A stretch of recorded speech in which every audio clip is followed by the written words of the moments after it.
Ontario's new progressive Conservative government has unveiled a short-term agenda that is not in line with promises made by Premier Doug Ford on the campaign trail, focusing instead on ending the months-long strike at York University and dismantling the previous Liberal government's environmental programs. The Tories have set 3 priorities for the Ontario legislature, which begins sitting this week for the first time with Mr. Ford in the Premier's chair. First on the list will be scrapping the cap-and-trade system on carbon emissions, ending the university strike and cancelling a new wind power project. Long-touted measures that were promised to be at the top of the agenda, including the firing of Hydro One's chief executive and the scrapping of the sex education curriculum, were missing. Todd Smith, the new government's House leader, said the Tories will eventually keep all their campaign pledges, but not in the quick turnaround promised for some. What we're talking about today are these 3 priority areas that we have to deal with because of the time sensitivity involved in these key issues, Mr. Smith, who is also the Minister of Government and Consumer Services, told reporters on Tuesday. More is potentially possible, so stay tuned. We are going to live up to all of the promises that we made during the campaign, he said, adding that the government has not abandoned its promise to open up beer and wine sales to corner stores. New Democrat MPP Peter Tabuns said the Tories were operating with backroom deals and closed government by moving forward with a number of policies that were not publicly announced or debated beforehand. It's an indication of a government that doesn't like to do business in public, that doesn't want to be transparent, that likes backroom dealing.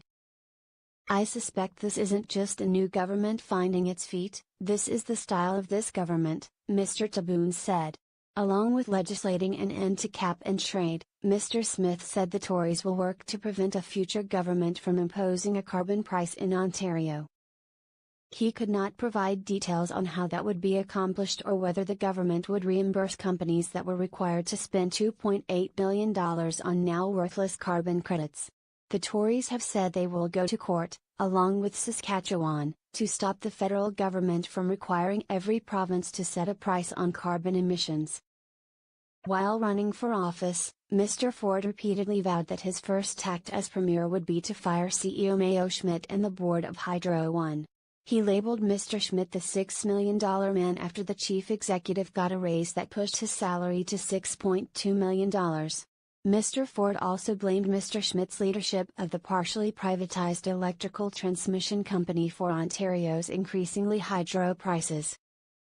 You can take this to the bank, the CEO is gone and the board is gone, Mr. Ford said during a news conference in April. Mr. Smith said the government is working on his firing. We are taking that issue very seriously, and while it might not be the first on the list of things that we've accomplished, we did get down to work right away, he said. The new Tory government has already frozen the hiring and salaries of public servants, cancelled millions of dollars in green energy rebates for people and businesses and changed the eligibility for free pharmaceuticals under a program known as OHIP+. The legislature will meet on Wednesday to elect a speaker.